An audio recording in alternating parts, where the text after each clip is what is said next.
kailan pa po nagkaroon ng open public hearing para pag-usapan po ang budget ng Kamara? Sa committee, wala po sa committee. Ay, bakit wala sa committee, ma'am? Bakit wala sa committee? Considering, ma'am, Madam Chair, na lahat ng departamento, lahat ng bureau, pinasisipot ninyo bakit pa pinag-uusapan na ang budget mismo ng Kamara, ba't walang committee hearing na para na mapapanood namin? Next question, public office is public trust. So meaning, dito wala kayong sinisino, di ba? Tama, yes. No? Okay. Pangalawa, sa kabuuan kanyo ng budget, the whole budget, you scrutinize it. So yun po ang aking pong panggagalingan dito. So sabi ho ninyo kanina, Madam Chair, na hindi nyo po napanood o nabasa yung transcript nung part 3 po nito pong interview kay VP Sara. Yung po bang part 2 nabasa ninyo, napakinggan ninyo? I'll be honest, hindi ako masyadong naghunood. Okay, sige po. Kasi nga siguro baka naiinis kayo. Tama yun Pag ayaw mo, huwag mong panoorin, di ba? Pero ako po lamang dito, sabi ko nga po kahapon, ilalayo ko ang politika na issue dito. Ang akin is, ano ba sinasabi nung tao? Yung pong transcript nito, ito po nilalaman nung kanyang pahayag. Opo. Tungkol po ito sa budget ng DepEd sa classroom construction. Sabi niya rito, ito po kasi meron siyang prueba dito May papel siya rito, NEP vis-a-vis GAA. Alam niyo ho yun? Okay, pati yung sinasabi din po na listahan na isinabmit ng mga kongresista. Ito, babasahin ko Halimbawa, taong 2024, kung makikita nyo, ang approved na budget ng Office of the President para sa classroom construction ay 19 billion. Noong lumabas na ang House version ng Appropriations Bill ay naging 24 billion. So, approved 19 billion, paglabas sa House, naging 24 billion. At doon sa 24 billion na iyon, kung hanapin mo sa papel, kinuha nila ang 5 billion ng repairs ng classrooms at inilagay nila doon sa 19 billion para maging 24 billion siya.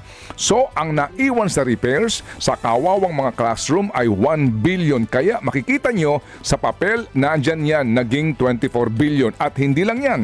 Dahil noong 2023 ay hindi ako pumayag na hindi masunod yung DepEd na rules sa papaano mag-classroom construction based on need.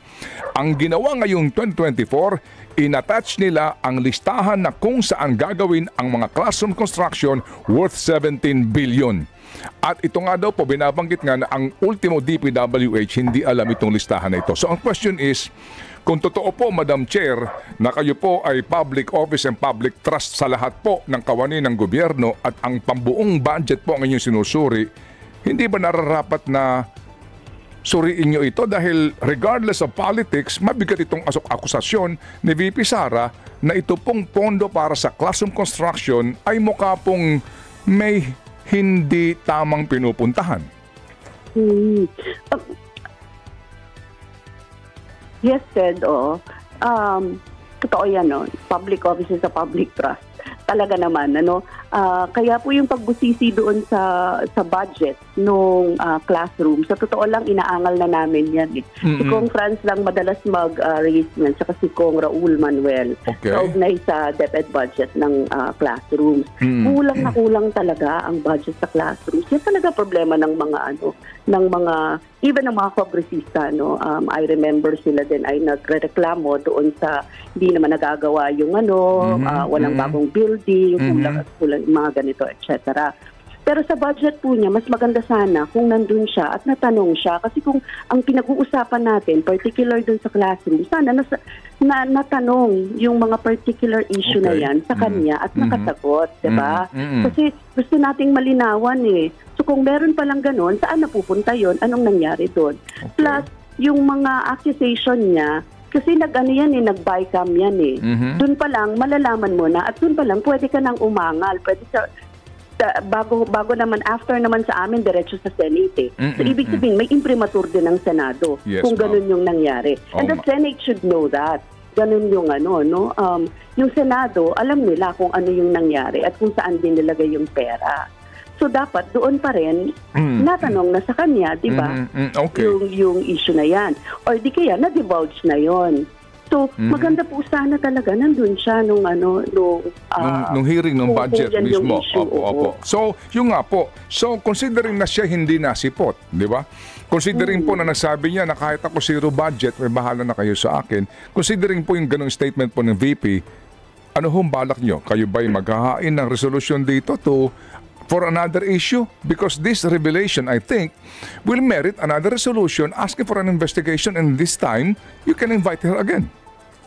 Yeah, actually, meron kami mga resolutions inviting her doon, not inviting her, resolutions kaugnay sa mga issues ng DepEd, Pero I will get back doon sa mga ilan namin, na file namin, even yung mga laptops. Actually, 2022, 2023 pa lang, meron na kaming mga ilang resolutions doon. But anyway, we will review that kasi yan naman ay isa sa mga duty talaga natin. Tingnan natin ano yung mga iba pang mga kaugnay niyan. Pero ang totoo, Ted, it's just isa yan sa mga issue na talagang ang tindi nung yung kakulangan. Yes, ma'am. Yes, ma'am. Yes, ma'am. Grabe talaga yung kakulangan natin tsaka yung paggasta doon sa pera, 'di ba? Yung pong underspending. Kaya nga po dapat siyang humarap. Pero kasi po ako nung binasa ko ito at napanood ko ito, ako naman sa akin lang bilang mamamayan sinasabi ko, ito'y panibagong katwiran din para imbitahin siya ulit to enlighten us dito po sa kanyang binabanggit.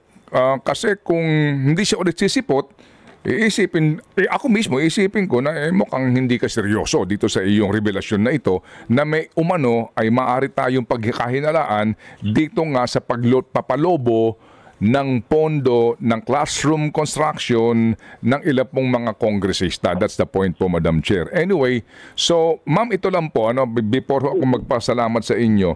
Sabi nga po ninyo, public office is a public trust, no? And then pag pinag-uusapan natin ang budget, kinakailangan talaga suriin natin yan lahat. Hindi hubat sa nagdaang pong mga budget deliberation din. Gawin ko itong halimbawa, para po sa budget ng House of Representatives. 2023 budget, no? Sa NEP, 16 billion lamang. Paglabas po ng GAA, 28 billion na. 11.6 billion ang naidagdag. 2023 ha. 2024 sa NEP, 16.5 billion lang. Paglabas ng GIA, 28 billion na. 12.1 billion, 73% ang in-increase. Tanong namin dito, kailan pa po nagkaroon ng open public hearing para pag-usapan po ang budget ng Kamara? Yeah, actually yan, kasama yan sa dinidiscuss kapag deliberation ng budget. So nagkakaroon ng portion kung saan dyan ay... Kailan pa po ito? Kailan pa po ito pinag-usapan in open hearing at who defend the budget of the House? Ang nagde-defend po niyan ay member of the House din.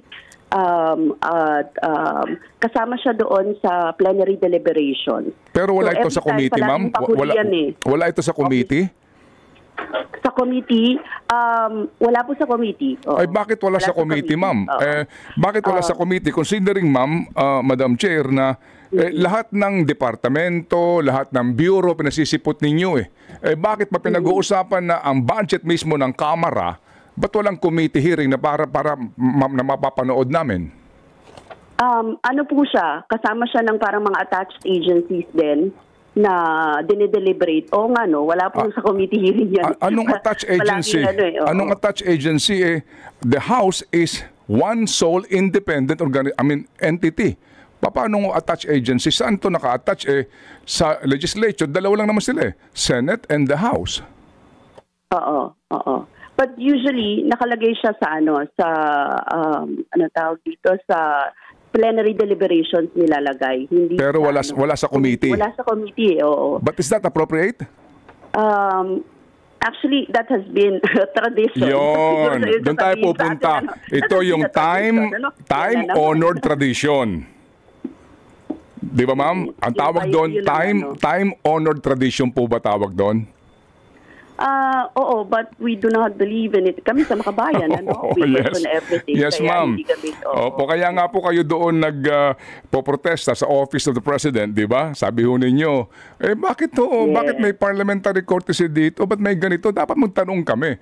So siguro ho kami ngayon na taong bayan, tatanong din, bakit ho sa Makabayan Block hindi kayo mag-invoke ng ibasura natin tong time-honored tradition o parliamentary courtesy at tumawag kayo ng committee hearing sa budget mismo ng Kamara? Actually,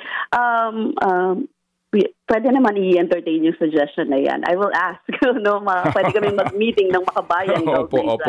Opo. O kaya po, mahirap itong gawin because you will be ostracized. Siyempre, kasama yun, kabahagi yun. Palagi naman kami ostracized. Hindi na kami bago sa TED. Ibig sabihin, kahit naman anong gawin namin, we're in the opposition. Kaya talaga yung Opo.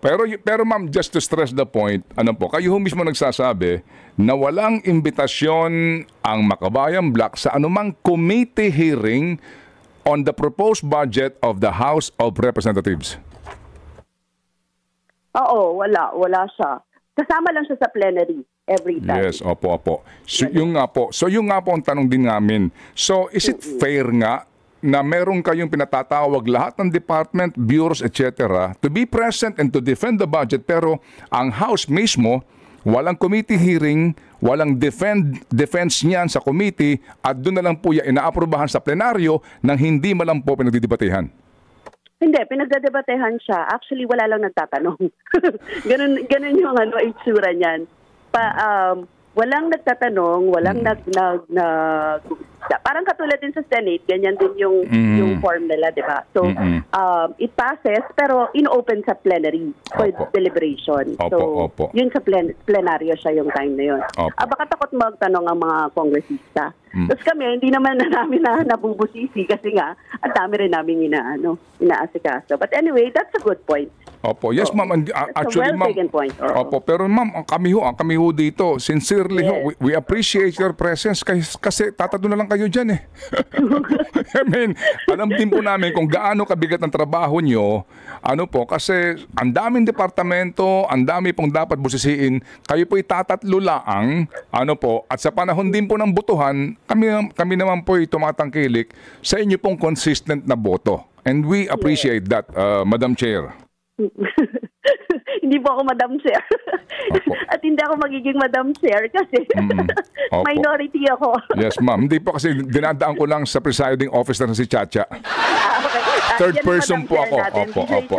Kung ako ang presiding chair, gagawin po kitang Madam Chair. Okay, sige. But I cannot do that. Okay. Anyway, sige po. So imparting po, Ma'am Arlene, dito po, ang atin lang po, paano ho namin ito ngayon maintindihan? By next week po, plenary na po ito. Yes. Opo. So, kami. Opo. So, plenary. Grabe, ang daming dokumento. Yes, ma'am. Mga ahensya. And sabi nga nila, ginusto mong maging miyembro niyan. So, yan ang mga kapalit yan. Di ho ba, ha? So, ngayon pong aming katanungan, ma'am, ito po lang naman po tanong, and we will respect kung ano pong inyong sagot dito. So, do we expect the members of the Makabayan to also scrutinize the budget of the House? Oh, yes. Oo. Kasama din naman yun sa ating duty. We will. Kasama yun palagi, no? Opo. Sige po. So, abangan po namin. At kung sino, Ted, ang magtatanong, di syempre mag-aalaman pa kami sa Makabayan. Kung sino pa yung Opo. Ang hinahanap ko po sa inyo, yung inyong minority leader. Ay, baka sa nasa district po. Okay. Paano naging district? Party list siya. True. Sige. So true because we are True FM.